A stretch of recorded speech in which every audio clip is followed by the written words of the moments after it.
Ever felt like you're running on empty, constantly stretched thin and drained? You're not alone. In our fast-paced world, it's easy to feel overwhelmed, like you're always playing catch-up, and stress seems to be a permanent guest. But guess what? There's a secret weapon to combat this, and it's called self-care. Now, before you roll your eyes, let's clarify something. Self-care isn't about indulging in luxury spa days or lazing around all day. It's about taking conscious actions to improve your health and happiness. It's about creating a life you don't need to escape from, a life where you feel balanced and fulfilled. You see, self-care is not a luxury, but a necessity. It's the fuel that allows you to keep going, to face the challenges of life with resilience and grace. It's about understanding that you can't pour from an empty cup and taking the time to refill it. So, how can we practice self-care in a way that really counts? That's what we're here to explore. Today we're diving deep into the 8 types of self-care and why they're so crucial for everyone. First off, let's tackle physical self-care. When we talk about self-care, it's easy to overlook the basics. But maintaining a healthy body is an essential part of the equation. It's like the foundation of a house, without which everything else crumbles. So, how do we do this? It starts with proper nutrition.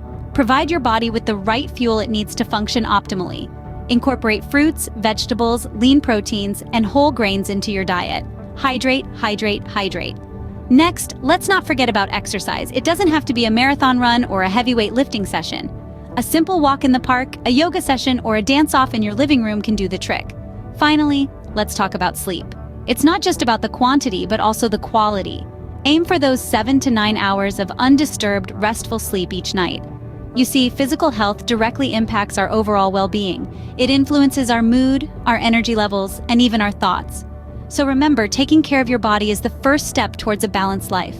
Next, we have practical self-care. Now, this may sound a bit mundane compared to the other types of self-care, but trust me, it's just as crucial. Imagine walking into a cluttered room. How does that make you feel? A bit overwhelmed, right? That's because our environment influences our mood and stress levels. Organizing and decluttering your surroundings can lead to a clearer mind, reduced stress, and a sense of accomplishment. But practical self-care doesn't stop at cleaning up. It also involves effective time management. Ever heard of the saying, time is gold? It's because time, once gone, can never be retrieved. So plan your days, weeks, even months. Prioritize tasks based on their urgency and importance. Remember, a well-planned day leads to a well-spent day. Being organized isn't just about tidiness, it's about creating a conducive environment for your well-being. Now let's talk about financial self-care. This isn't about becoming a millionaire overnight, but rather about achieving stability and peace of mind. It's about cultivating a healthy relationship with money and understanding its role in our lives. One key aspect of financial self-care is responsible spending. This means creating a budget and sticking to it, differentiating between wants and needs, and avoiding impulse buys. It's not about depriving yourself, but rather about making informed decisions that align with your financial goals. Next, we have saving. Even setting aside a small amount each month can add up over time. It can provide a safety net for unexpected expenses or be used for future goals like a new home, education, or retirement. Lastly, consider investment. While it may seem daunting, investing can be a powerful tool for growing your wealth in the long term. Start small, do your research, and seek advice from professionals if needed. Remember, financial health is not about wealth, but about stability and peace of mind. Moving on, we have professional self-care. This type of self-care often goes overlooked, but it's so crucial. It's about setting boundaries in your professional life, knowing when to take a step back, and ensuring you're growing in your career. It's important to take regular breaks, even if it's just a 5-minute walk around the block. Setting boundaries means knowing when to say no and not allowing your work to infringe on your personal time. It's about finding that work-life balance we often hear about. Lastly, pursuing growth in your career is a form of self-care. It's not just about climbing the corporate ladder, but about personal fulfillment and knowing you're making progress. So don't forget to take care of your professional life as well. Next up, emotional self-care. It's that special kind of care that's all about understanding and managing our emotions, the hidden currents that steer our lives. It's about acknowledging that we have a right to our feelings, all of them, the good, the bad, and the ugly. And it's about realizing that these feelings, they're not just there to mess with us. They're signals, telling us something's right or something's off. Emotional self-care encourages us to look those feelings in the eye, to not run away from them, but to understand them.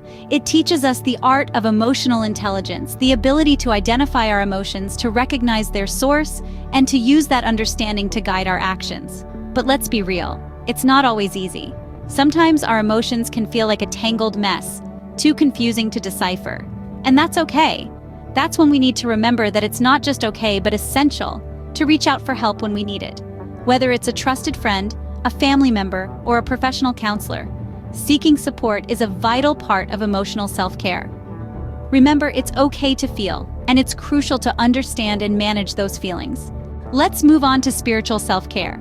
In the hurly-burly of life, we often neglect our inner selves. But my friends, it's crucial to connect with our inner self, our values, and our beliefs. This is where spiritual self-care comes into play. It's about more than just religious practices. It's about finding peace within yourself, understanding your purpose, and feeling connected to the world around you. Imagine taking a moment, just a brief pause in your day, to meditate. Feel the calmness wash over you as you focus on your breath. Or perhaps taking a walk in the nature, feeling the wind on your face, and realizing that you are a part of this vast universe. These simple acts of mindfulness can do wonders for your spiritual health. There are countless spiritual practices that can help you connect with your inner self. Yoga, prayer, journaling, or even just sitting in silence. The key is to find what resonates with you. What makes you feel at peace? What helps you understand yourself better? Remember, spiritual self-care is not a one-size-fits-all. It's a journey of self-discovery and growth. So make time to connect with your inner self and explore your spirituality. Coming up next is intellectual self-care. Our minds are like intricate puzzles that crave to be solved, and intellectual self-care is all about satisfying this craving. It's the exciting journey of lifelong learning, the quest for knowledge, and the thrill of mental stimulation. Imagine your brain as a vast library, and every new piece of information, every novel idea is a book waiting to be placed on its shelves. Reading, whether it's a gripping novel, a thought-provoking article, or an enlightening nonfiction book, is one of the most effective ways to feed your mind. But intellectual self-care isn't just about reading. It's about exploring, about igniting the spark of creativity within you. Learn a new language, pick up a musical instrument, or delve into a subject you've always been curious about. These activities not only stimulate your mind, but also broaden your perspective, making you a more rounded individual. So don't let your mind gather dust. Challenge it, exercise it, and keep it active. Engage in intellectually stimulating activities that ignite your curiosity and fuel your passion for knowledge. Remember, keep your mind active and never stop learning. Last but not least, social self-care. This facet of self-care is all about nurturing positive relationships and setting healthy boundaries. It's the spark that comes from a good chat with a dear friend or the warmth of a family gathering. It's about connecting with others in meaningful ways. But it's not just about the quantity of social interactions, but the quality too. It's important to surround ourselves with people who uplift us, who inspire us, who make us feel seen and appreciated. These are the relationships that truly nourish our souls. Social self-care also means setting boundaries. It's about learning to say no when we need to, and not feeling guilty about it. It's about respecting our own time and energy, and understanding that it's okay to step back when we need to recharge. Engage in social activities that bring you joy and satisfaction. It could be a book club, a hiking group, or even a weekly catch-up with friends over coffee. Remember, it's the connection that counts. Remember, we are social beings, and nurturing positive relationships is key to our well-being. So there you have it, the 8 types of self-care. We've journeyed together through physical, practical, financial, professional, emotional, spiritual, intellectual, and social self-care. Each represents a facet of our lives that requires attention and nurturing. Remember, self-care is not a one-size-fits-all approach. It's about understanding and addressing our unique needs in each of these areas. By integrating all 8 types into your routine, you're crafting a balanced life, fostering resilience, and enhancing your overall well-being. It's about being proactive in maintaining your health and happiness.